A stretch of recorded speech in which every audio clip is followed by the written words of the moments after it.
The Stephen Akintayo Foundation, a subsidiary of GTEX Holdings, is set to hold a business growth conference come the 12th and the 13th of April in Lagos and Abuja in Nigeria. Now, we'll be joined this morning by the founder of this foundation, and he'll be talking to us about what necessitated this conference, who the target audience is, and what to expect. Join us as we welcome Dr. Stephen Akintayo. Good morning. It's good to have you. Olive, good morning. How you doing? Very well. Good to have you. Yeah. So let's talk about the Business Growth Conference and, how this idea came about. Where were you when the idea came to you, and what were you looking to achieve with it?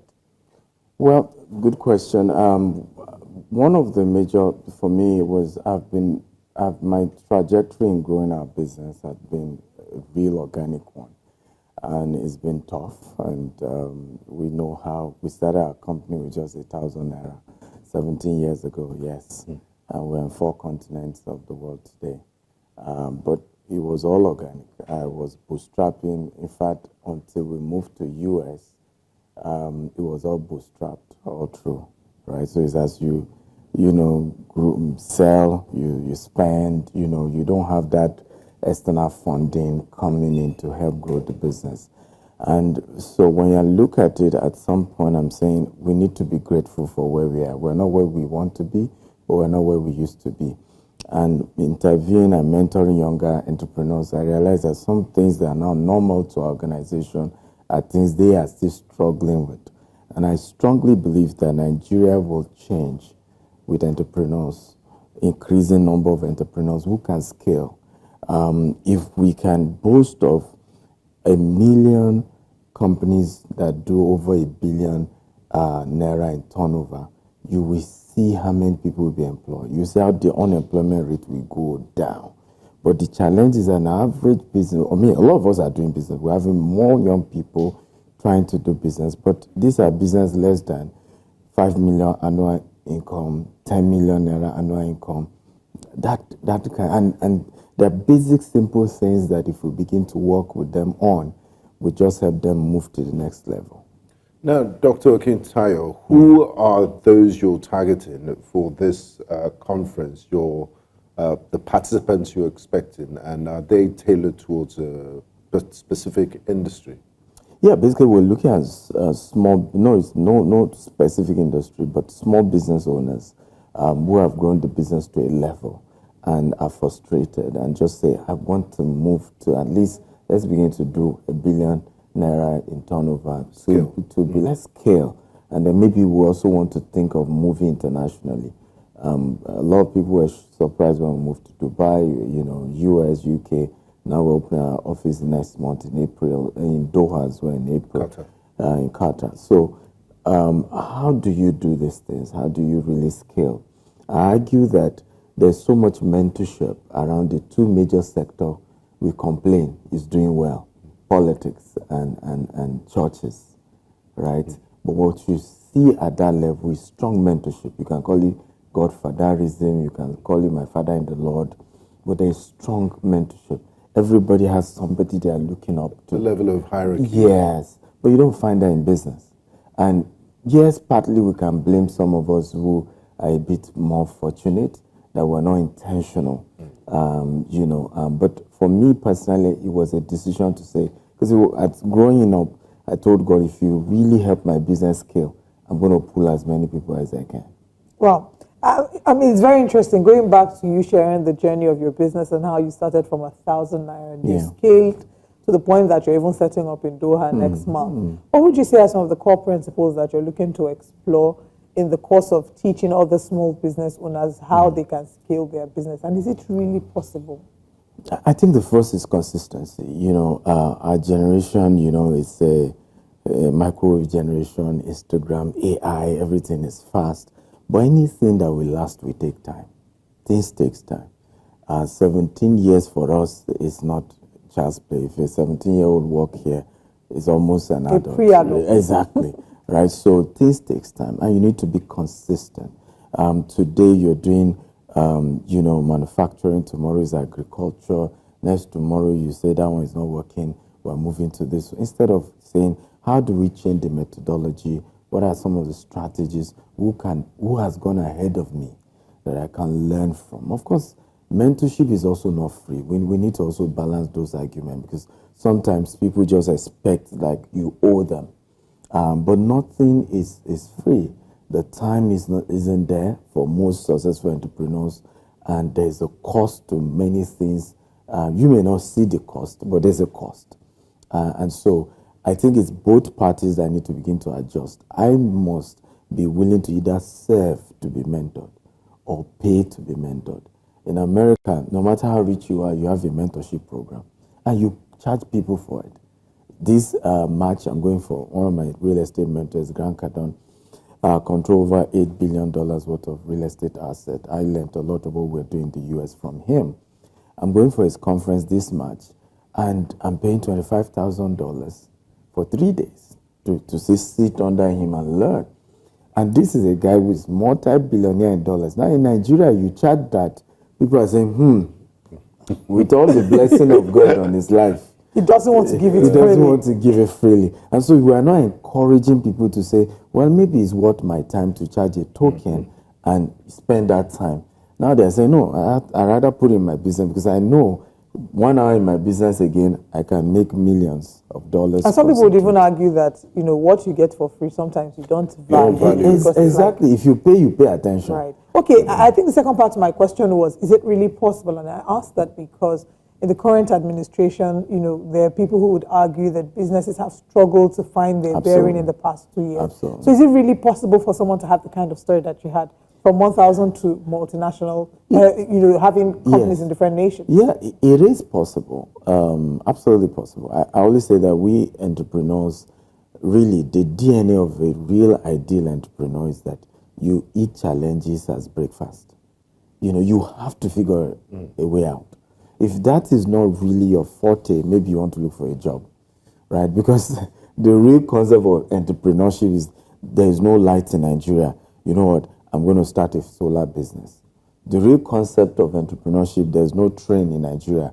Can I partner with the government? Let's start private train. I mean, we see that in the UK. Not all the trains in the UK are owned by the UK government, right? And you can see even Aliko doing that, right, in the petroleum sector.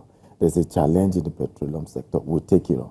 Because the rules is that government have never been good at doing business, right? And that brings me to my next question. I'm happy you mentioned the government side. Now, this conference, is it only open to private sector? Because, the nation is built by the regulators, the government side, and of course the private sector. It takes synergy between both. Are you open to having senior civil servants, perhaps, and people from the government sector attend this conference to learn? Absolutely. What can they learn? I think they can learn to really even understand we entrepreneurs, how we think, what are the challenges, what we're going through, and how they, as government agencies, can support. There's this draconian methodology to governance in Africa that is killing businesses. You just sit down and say, I'm the director of this. If they don't come to my office, they're in trouble. That's not really how it works. Because you want them to succeed. The more they succeed, the more people they're will have reducing jobs, unemployment, they're paying more taxes. Taxes. So it's a symbiotic relationship that needs to happen. I look forward, and I think it's until we start running government agencies like a business, and that's why they need to come as well, to say, how do I begin to restructure that our officers come early to work, that the tone when somebody comes for something, policies. Yes, even the tone. I come for some permits, you can welcome, sir. It goes a long way. In developed world, UAE is one of the countries we operate business.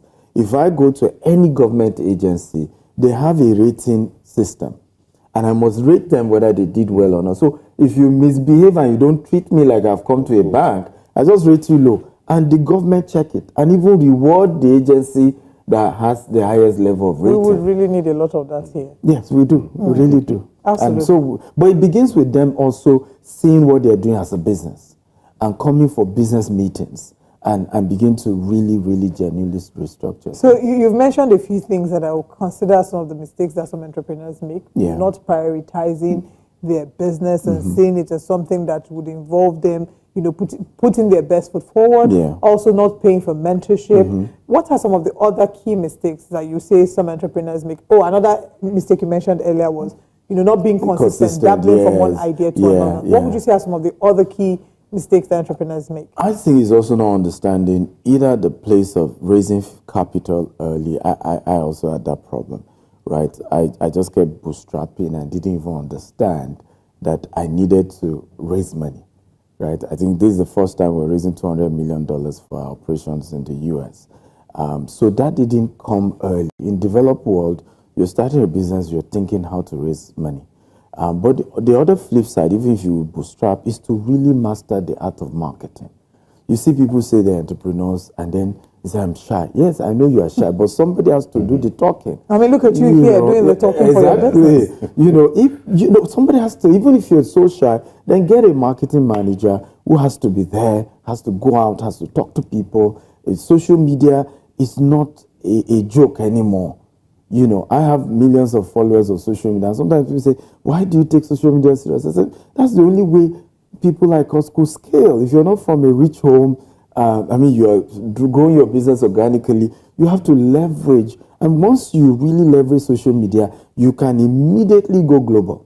Immediately, because there are people watching you and trying to connect with you from all over the world. And that's really for us how we were able to easily scale. Because every country we go to, we already have a customer there. One or two customers, bring them together. Okay, we're now in your country.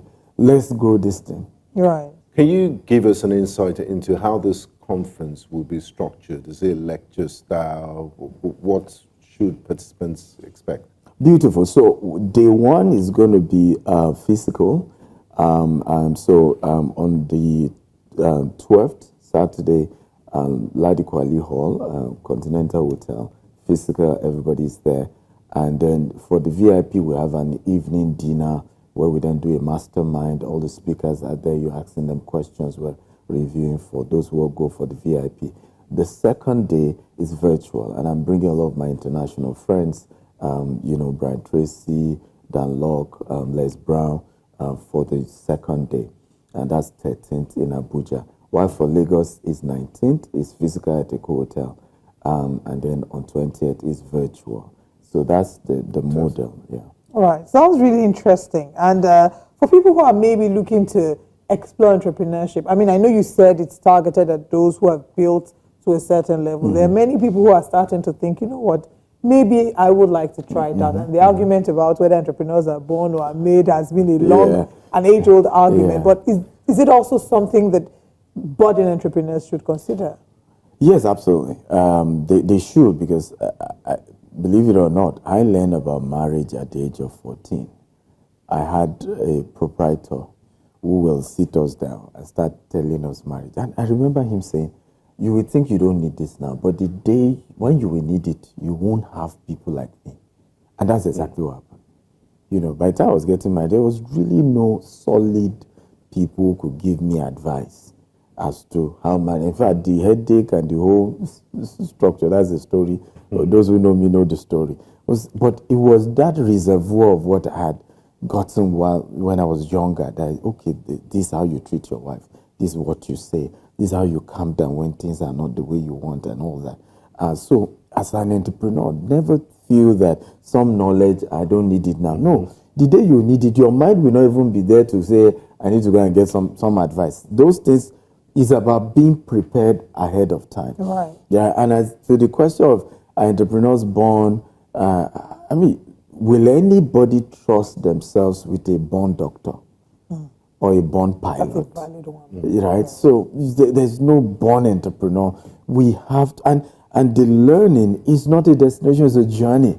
All right. Speaking about this learning being a journey, how can people access information about the conference? How can they get tickets? Yes, so they can go to www.businessgrowthconference.org, businessgrowthconference.org, and, all the informations are there. I think they're also scrolling the numbers on the screen. Quickly go there. I think regular tickets are now available and for a few weeks, and then we have the late tickets. So if you don't pay on time, you have to pay a little bit more. But it's going to be great. One of the things we're also doing is to have a mentorship program attached. I have something called the Akintayo University, where I brought all these Robert Kiyosaki, Dan Locke, John Maxwell, and they all have courses there. And so we're using that program beyond that conference. You are getting, some people are getting 3 months access, some are getting 6 months access, some are getting 1 year access. So there's mentorship beyond just that 2-day event. All right. Dr. Stephen Akintayo, founder of Stephen Akintayo Foundation, thank you so much for joining us. And we certainly wish you all the best with the Business Growth Conference. Thank you very much. I appreciate it.